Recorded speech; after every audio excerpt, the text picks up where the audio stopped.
Salut tout le monde, c'est Ranta, aujourd'hui pour une nouvelle vidéo. J'aurais bien aimé vous faire cette vidéo dehors mais malheureusement j'ai tenté et il y avait trop de vent donc je dois recommencer cette vidéo à l'intérieur.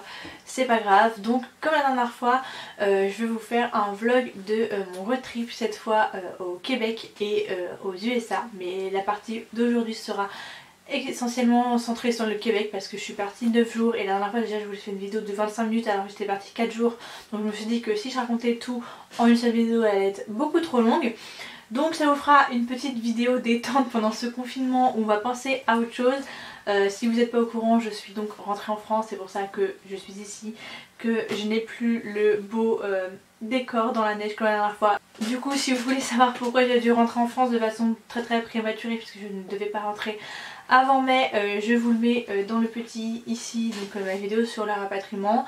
Donc je suis en France mais je n'ai pas eu le temps encore de vous raconter tous mes voyages que j'ai fait au Canada. Donc bah c'est le moment.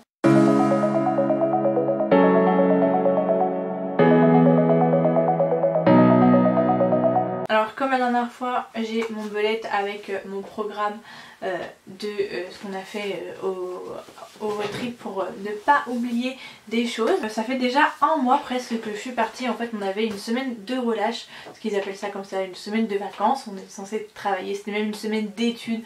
Mais bref, on n'avait pas, moi personnellement j'avais pas énormément de travail et je travaillais dans la voiture parce qu'on a fait beaucoup de routes.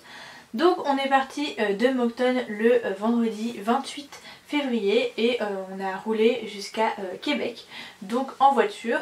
Je suis partie avec 4 autres personnes, donc voilà c'était sympa, on était un peu sérieux dans la voiture mais c'était cool. Donc le premier jour ça a été essentiellement de la route, on s'est arrêté dans notre premier McDo encore au New Brunswick. J'avais jamais goûté encore le McDo du Canada. Même si on a été un peu trop au McDo dans ce voyage, j'ai bien fait de le tester parce que du coup je pense que si je l'avais pas fait à ce moment là, bah, j'aurais pas testé le McDo Canada et j'avais vraiment envie de voir ce qu'il y avait de différent là-bas.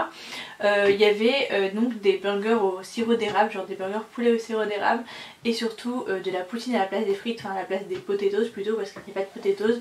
Et franchement la poutine était vraiment bonne, je suis vraiment épatée par la poutine au McDo parce que franchement j'ai goûté des poutines au New Brunswick dans des petits snacks qui étaient beaucoup moins bonnes où les frites étaient toutes molles et du coup ça perdait tout et puis la sauce était pas vraiment très bonne et j'ai trouvé la poutine du McDo assez bonne. Voilà, juste petite info pour ceux qui voudraient tester la poutine au McDo, ça vaut le coup. Et puis ensuite du coup on est arrivé au Québec de nuit, donc quand on est parti à 15 h on est arrivé genre vers minuit, 1 h du matin je crois. Et on a vu Québec de nuit et je suis direct tombée amoureuse. En fait ça faisait tellement longtemps que j'étais pas allée dans une vraie ville parce que certes Moncton c'est une ville mais quand tu la visites déjà à pied t'as pas vous voyez des petits magasins et tout, il y a vraiment juste le centre commercial où il y a des magasins et sinon c'est des endroits genre où il y a des magasins mais à chaque fois il faut prendre la voiture et aller à un endroit et il n'y a pas une ville avec des bars, des cafés, des magasins autour, vous voyez ce que je veux dire. Et Dio ça m'a fait vraiment du bien. En plus on voit vraiment plus l'influence française qu'il y a le Québec par rapport au New Brunswick. Enfin vraiment on voit que les gens parlent français, les panneaux sont en français, c'est totalement différent. Et il y a beaucoup plus de boulangeries, de librairies etc. Après les librairies je vais pas dire que c'est un truc français mais en tout cas au New Brunswick il y en a très peu. Et elles sont en anglais, enfin à Moncton il y en a une et elle est majoritairement anglaise. Et là c'est pas du tout pareil, enfin pas trop au Québec mais plus à Montréal. Et le Québec j'ai vraiment adoré, enfin genre, dès qu'on est arrivé de nuit les petites rues et tout c'était trop beau. Il y avait une tempête de neige quelques jours avant, du coup on a vu les gros, comme on est arrivé en plein milieu de la nuit, il y avait les gros camions qui étaient en train de déneiger et il y avait genre un camion qui déneigeait et l'autre camion qui récupérait la neige, c'était ouf. On a aussi galéré à se garer à cause de ces camions là. Et voilà, ensuite du coup le lendemain on est parti et on a commencé par aller dans les petites rues du coup du vieux Québec qui étaient vraiment trop mignonnes. En fait on s'est baladé, on a essayé de suivre un chemin mais ce qui se passe c'est que la plupart des monuments c'est des monuments religieux et ce n'est pas visitable comme en France les monuments religieux. Donc bah tu regardes juste la devanture, donc t'es dehors. Et bah du coup on a fait les petites boutiques, on a passé toute la matinée à faire les boutiques à Québec. Il y avait vraiment des magasins vraiment trop mignons de souvenirs et tout, c'était beaucoup des magasins de souvenirs. Mon plus grand regret c'est que je me suis beaucoup restreint en fait sur les souvenirs parce que je me suis dit que je verrais bien en mai à la fin ce que je voudrais offrir comme souvenir à mes proches et à moi-même et que du coup j'attendrai. Donc j'ai pas acheté grand chose mais j'en ai acheté quand même et heureusement parce que du coup j'y suis. Mais j'y serais pas retournée malheureusement. Et voilà, donc la matinée sans mentir on a fait que ça, on sortait d'un magasin, on faisait 300 mètres et on rentrait dans un autre. Et après l'après-midi on a essayé d'aller vers le vieux port. Le vieux port je crois qu'on ne l'a jamais trouvé, ou alors il était très moche et pas très intéressant. Après c'est vrai qu'en hiver il n'y a pas de bateau parce que tout simplement le fleuve est gelé, donc il y a pas, les bateaux ne restent pas ici. Mais on l'a jamais trouvé, on n'a jamais réussi. Par contre on est monté un peu plus haut et il y avait des funiculaires pour redescendre justement vers l'eau. Il y avait des ferries, enfin des sortes de ferries qui faisaient la navette sur l'eau et c'était trop marrant parce que les ferries ils partaient comme ça pour aller tout droit parce qu'il y avait énormément de courant et ils cassaient la glace sur leur passage parce qu'il y avait juste une couche de glace sur le haut. Ensuite on est monté un peu, il y avait tout un truc avec des luges etc, mais comme c'était payant on s'est dit que ça valait pas trop le coup. Et nous on est monté à pied tout en haut et là on avait une super vue sur le fleuve et sur, je sais pas trop ce que c'était le bâtiment, mais un bâtiment qui était vraiment très très joli. Et on a pris des photos d'ailleurs là-bas et en plus on est descendu sur les fesses, il nous a fait notre petite luge.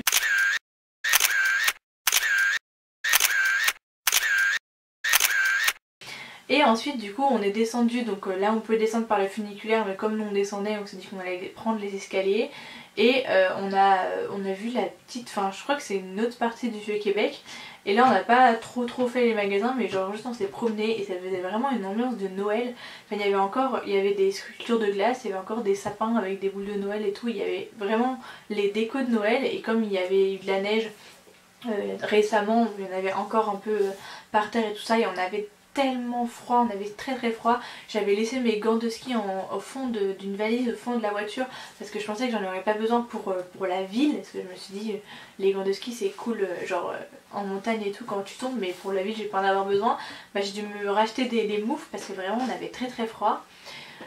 Du coup bon c'était aussi épuisant parce qu'on avait froid et on a fait que marcher. Ensuite on a cherché du coup le vieux port qu'on n'a jamais trouvé et on est rentré par hasard dans une galerie où on a regardé des petites toiles de peinture. Après je ne vous ai pas fait d'image parce qu'on n'avait pas le droit de prendre des images.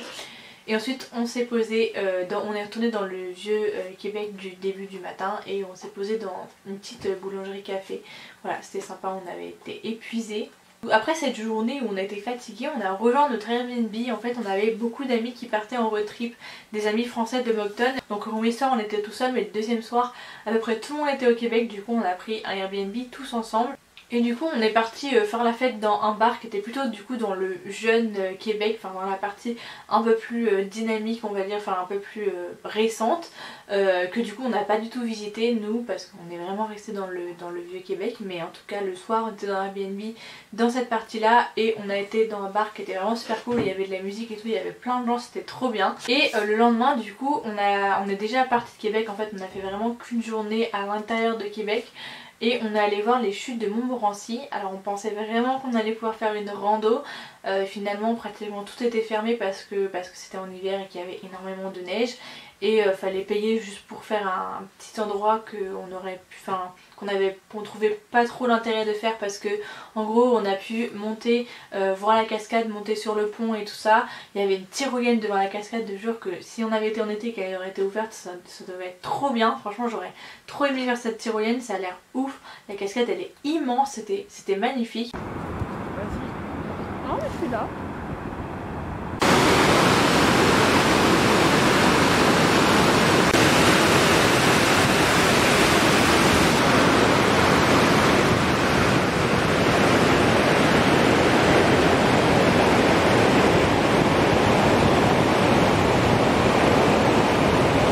Du coup voilà, on s'est promené un peu, on s'est bataillé avec la neige et tout, c'était sympa. Et puis on est parti pour Montréal parce que c'était notre deuxième endroit. On avait quand même 4 heures de route pour aller à Montréal, on s'est arrêté pour manger etc. Donc on est arrivé assez tard, le soleil se couchait déjà. On a commencé par aller acheter nos tickets pour pouvoir se garer dans la rue de notre Airbnb.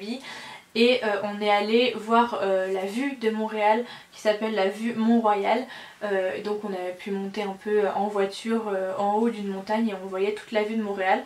On était assez étonnés de voir que c'était quand même assez plat. Enfin en fait il y a énormément de monde, c'est très grand, mais il n'y a pas beaucoup de buildings, il n'y a pas beaucoup d'immeubles. C'est vraiment assez bas, c'est vraiment plus des petits immeubles de 3 étages.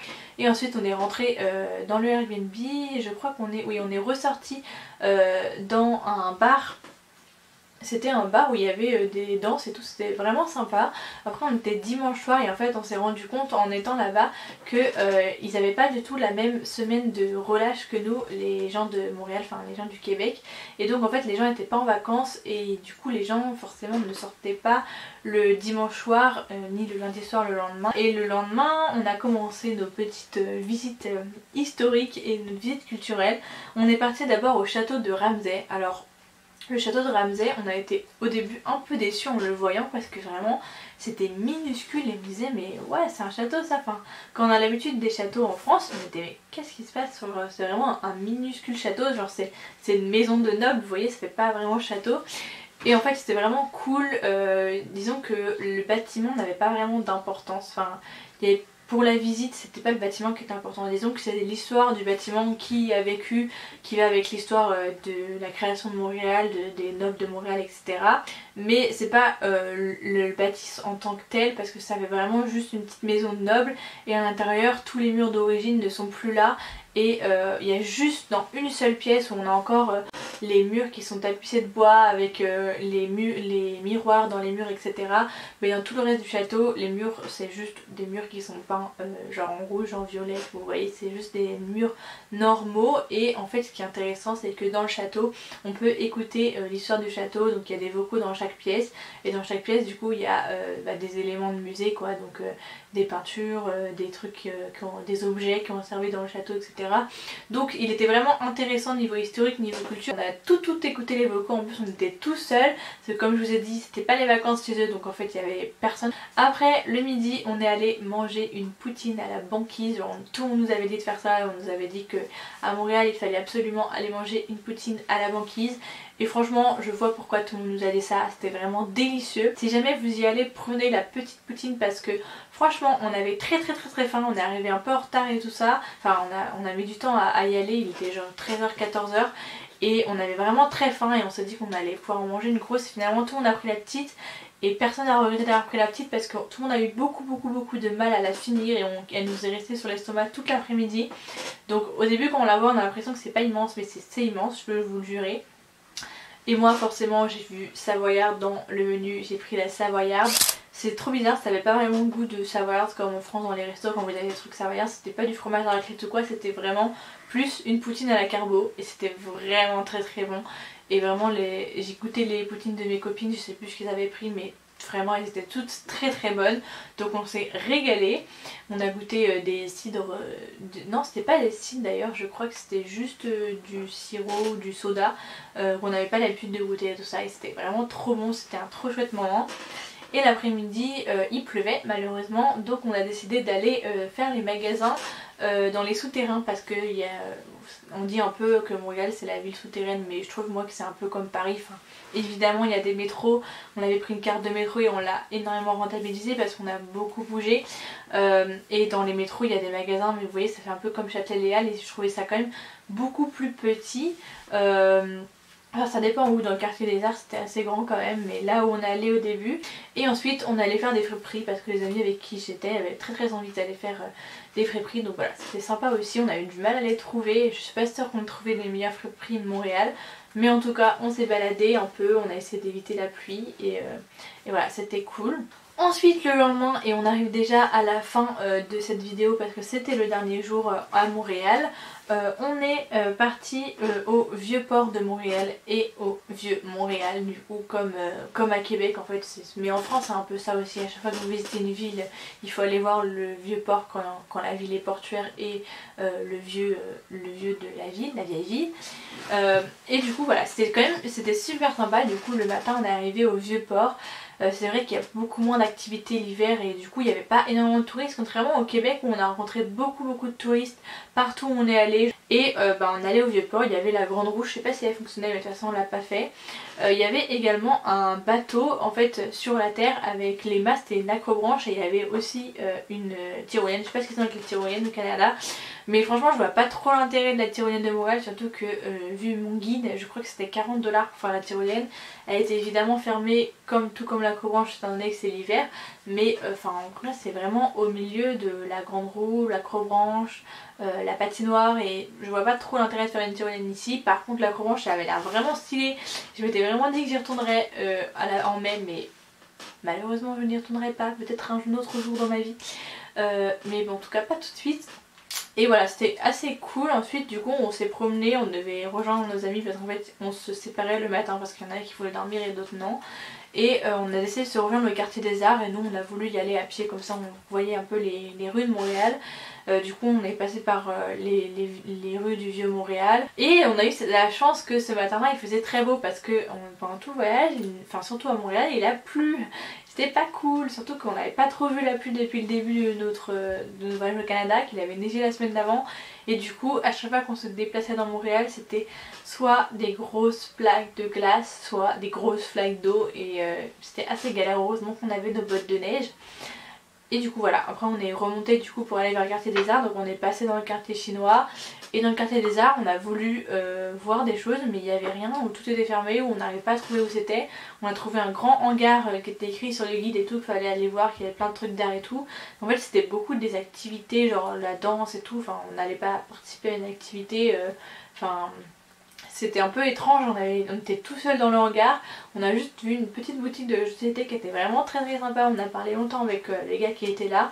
Et voilà, on est redescendu, on a fait un petit peu les magasins vite fait, enfin il y avait des trucs qu'on cherchait, moi je cherchais un livre dans une librairie, j'ai une copine qui cherchait à réparer son téléphone, enfin on a fait un peu les trucs utiles en profitant d'être dans une vraie ville parce que Moncton c'est pas une vraie ville comme je vous disais.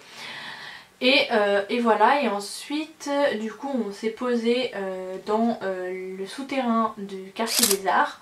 On a fait un petit peu des magasins ici et puis on s'est dit bah, qu'est-ce qu'on fait, parce que là on sait plus quoi faire. Tout ce qu'on voulait faire sur notre liste était fait, enfin en fait on pensait que ça allait prendre plus de temps, le quartier chinois et tout, finalement on l'a juste traversé. Et en fait il y a énormément de choses qui sont fermées comme c'est en hiver encore une fois. Du coup on a décidé d'aller au musée des beaux-arts, on pensait que ça allait être payant mais finalement c'était gratuit, il y avait vraiment une partie gratuite et juste si on voulait faire l'exposition tout en camion c'était payant. Du coup bah on l'a pas fait, de toute façon ça nous a pris assez de temps.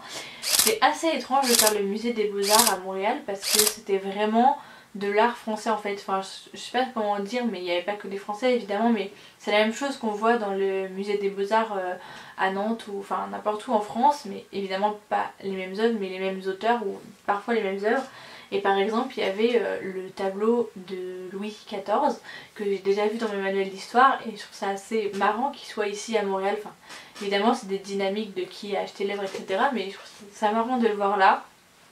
Voilà, après c'était un musée donc c'était cool et on s'est bien promené. Ensuite on était fatigués, on a juste enfin réussi à aller dans la librairie pour acheter le livre que je voulais.